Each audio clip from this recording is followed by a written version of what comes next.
Hello guys, आज की video काफी हटके होने वाली है क्योंकि आज ना सिर्फ हम नेटफ्लिक्स की फाइट बॉल वेब सीरीज की बात करेंगे बल्कि नेटफ्लिक्स की काफी हटके कॉन्सेप्ट वाली सीरीज को भी कवर करेंगे।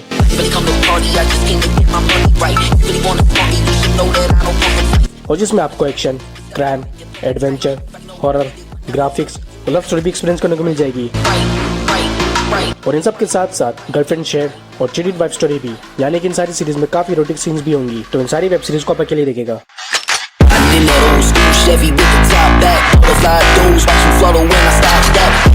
मैंने सारी सीरीज को इनका IMDb रेटिंग के हिसाब से अरेंज की है। Let's watch.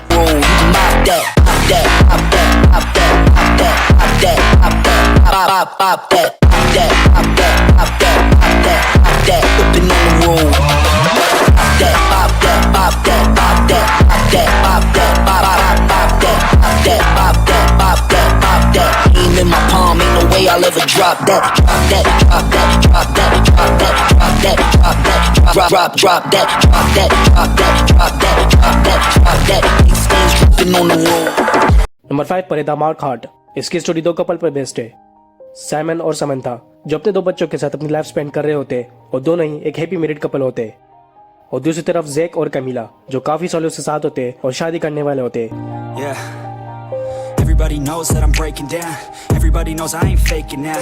मगर इन वक्त पर कैमिला की कंडीशन खराब हो जाती है, उसका हार्ट रिस्पॉन्स करना छोड़ देता है और जल्द से जल्द उन्हें एक हार्ट डोनर की जरूरत पड़ जाती है। तो फिर जैक एक डीलर के जरिए इलीगली हार्ट अरेंज करने के लिए उन्हें हायर कर देता है और वो डीलर से एक अननोन गर्ल को इलीगली किडनैप करके उसका हार्ट निकाल देते हैं। और वो अननोन गर्ल और कोई नहीं, साइमन की वाइफ समंथा होती है, जिसका हार्ट कमीला की बॉडी में ट्रांसफर कर दिया जाता है, जिसके बारे में ना तो कमीला को और ना इसके बॉयफ्रेंड जैक को पता होती है और ना ही साइमन को। और फिर जहाँ से सीरीज की स्टोरी में ट्विस्ट होना शुरू हो जाती है। एक तरफ साइमन अपनी वाइफ के कातिल को पकड़ने की और अपनी वाइफ को इंसाफ दिलाने की कोशिश करने लग जाता है, और दूसरी तरफ हार्ट ट्रांसप्लांट करने के बाद कमीला में चेंजेस आने लग जाती है, उसकी आदतें बदल जाती है, उसकी पसंद और नापसंद सब में असर पड़ना शुरू हो जाती है। मगर सीरीज की टर्न तब शुरू होती है जब कमीला की मुलाकात साइमन से होती है, जिसे मिलने के बाद कमीला साइमन की तरफ अट्रैक्ट होने लग जाती है और जैक से दूर, और फिर जहाँ से सीरीज की चीटेड वाइफ स्टोरी और बॉल्स इन एक्सट्रीम लेवल में पहुंच जाती है।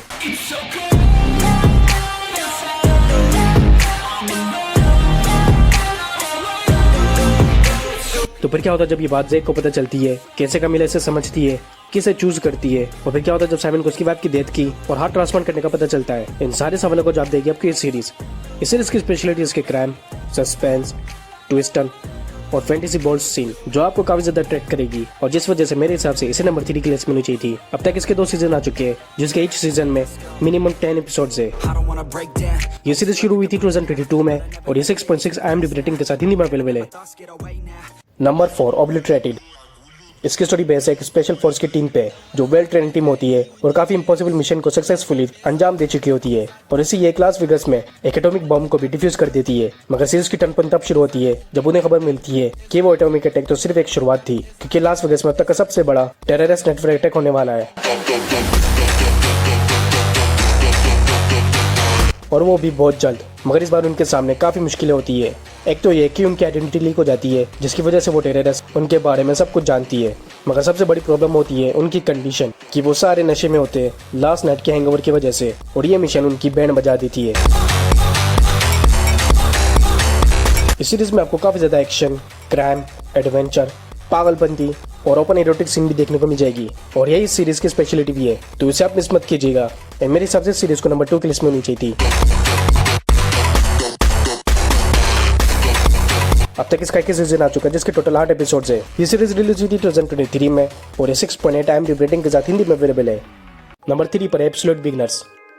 सीरीज में हमें 2 चाइल्डहुड फ्रेंड्स लीना और नाइको की स्टोरी देखने को मिलती है, जिन्हें स्कूल के प्रोजेक्ट में एक एथलीट फिल्म बनानी पड़ती है उस प्रोजेक्ट को पास करने के लिए, और जिसके लिए वो दोनों समर वेकेशन में उसे शूट करने का डिसाइड करते हैं। स्टार्टिंग में वो बस एक प्रोजेक्ट के लिए शूटिंग कर रहे होते हैं, मगर फिर वो दोनों इस चीज को सीरियसली लेते हैं और एथलीट में ही अपना करियर बनाने का प्लान करते हैं।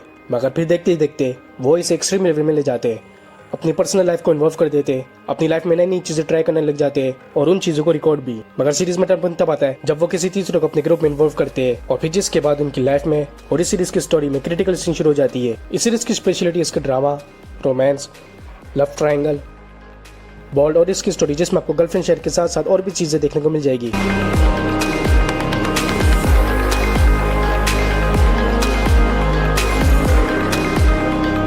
जो आपको इसे एंड तक देखने के लिए मजबूर कर देगी। अब तक इसका एक ही सीजन आ चुका है जिसमें टोटल 6 एपिसोड्स है। ये सीरीज रिलीज हुई थी 2023 में और ये 7.2 IMDb रेटिंग के साथ हिंदी में अवेलेबल है। नंबर 2 पर है the end of the world. ये थोड़ी अलग वेब सीरीज है तो मैं कोशिश करूंगा इसे अच्छे से समझाने की। जेम्स जो 17 साल का होता है और वो अपने आप को पूरी तरह से समझ चुका होता है कि वो एक साइकोपैथ है जिसके अंदर ना कोई फीलिंग्स होती है और ना ही कोई एक्सप्रेशन। फिर उसकी मुलाकात होती है एलिसा से जिसकी उम्र भी 17 साल की होती है और जेम्स की तरह साइकोपैथ बट कूल और मूडी। जहाँ जेम्स अपने सिंगल फादर के साथ एक बोरिंग लाइफ स्पेंड कर रहा होता है, वहीं दूसरी तरफ एलिसा अपनी मदर और उनकी सेकंड हस्बैंड यानी कि अपने स्टेप फादर के साथ होती है और जहाँ पर वो बिल्कुल भी खुश नहीं होती। तो फिर वो दोनों साइकोपैथ इन सब चीज़ों को छोड़कर अपनी बोरिंग लाइफ को लात मारकर एक रोड ट्रिप पे चले जाते हैं एक नई शुरुआत करने के लिए। फिर जहाँ से इसकी स्टोरी और एडवेंचर जर्नी की शुरुआत हो जाती है। तो उनकी ये जर्नी जिसका कोई ठिकाना नहीं होता उन्हें कहाँ पर लेकर जाती है और कितनी बड़ी प्रॉब्लम्स क्रिएट करती है, उन दोनों के लिए नहीं दूसरों के लिए। ये तो आप इस सीरीज को देखकर ही जानिए। इस सीरीज की स्पेशलिटी इसकी love story, R-rated comedy, crime और एडवेंचर। इसके अब तक के 2 सीजन आ चुके हैं जिसके इस सीजन में 8 एपिसोड्स है। ये सीरीज रिलीज हुई थी 2017 में। ये हिंदी में अवेलेबल है। IMDb रेटिंग मिलती है 10 में से 8। नंबर 1 पर है द विचर। ये एक पीरियड सीरीज है जिसमें हमें राजा महाराजा, ब्लैक मैजिक और विच का दौर दिखाया जाता है और इसकी स्टोरी 3 लोगों पर बेस्ड है। पहला विचर जो एक हंटर होता है और जो विलेज के लोगों के लिए डीमंस, मॉन्स्टर्स और विच को मारता है, जिसकी वजह से कुछ लोग उसकी इज्जत करते, कुछ उससे डरते और कुछ उससे नफरत करते। दूसरी तरफ येनिफर जो नॉर्मल गर्ल नहीं होती, जिसकी वजह से उसे काफ़ी ह्यूमिलेट भी किया जा रहा होता है। मगर फिर एक दिन एक विच उसे उसकी असलियत बताती है कि येनिफर भी एक विच है, जिसके बाद येनिफर अपनी एबिलिटी जानने की और अपने आप को पहचानने की कोशिश करने लग जाती है। And in the last but not least एक किंगडम की क्वीन की डॉटर प्रिंसेस सीरी, जिनके किंगडम में अचानक से वॉर शुरू हो जाती है, मगर उस वॉर में वो हार जाते हैं, जिसके बाद उनका किंगडम डिस्ट्रॉय हो जाता है और वो सारे मारे जाते हैं सिवाय प्रिंसेस सीरी के, जो जंगल में छुप जाती है और अपनी मंजिल तलाश कर रही होती है। बट फिर इसकी स्टोरी ट्विस्ट वाली हो जाती है जब उन तीनों की कहानी और मंजिल एक जगह पर आके रुकती है और वो तीनों एक साथ हो जाते हैं। मगर कैसे, ये जानने के लिए आपको देखनी पड़ेगी ये सीरीज। ये सीरीज में काफी बोल्ड, रोमांस और फैंटेसी सीन्स है, बट इसकी स्टोरी मस्ट वॉच है, जिसके हर एपिसोड में आपको एक नई स्टोरी, एडवेंचर और जर्नी देखने को मिल जाएगी और जो आपको बोर नहीं होने देगी। और ये सीरीज की स्पेशलिटी भी है, जिस वजह से मेरे हिसाब से इस सीरीज को नंबर 1 की लिस्ट में होनी चाहिए थी। आपको क्या लगता है? सीरीज देखे कमेंट सेक्शन में जरूर बताइएगा। अब तक इसके 3 सीजन आ चुके हैं, जिसके 2 सीजन में 8 एपिसोड है, बट इसके 3rd सीजन में अब तक सिर्फ 5 एपिसोड आए। ये सीरीज शुरू हुई थी 2019 में और ये 10 में से IMDb रेटिंग के साथ हिंदी में अवेलेबल है। तो गाइस, ये टॉप 5 नेटफ्लिक्स की bold, erotic and fantasy series.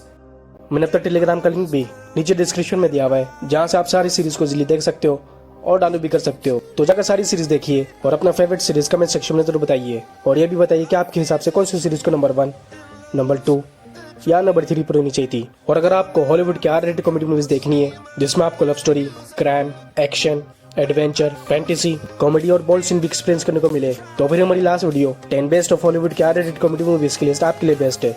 अब मिलते हैं नेक्स्ट वीडियो में, तब तक के लिए टेक केयर।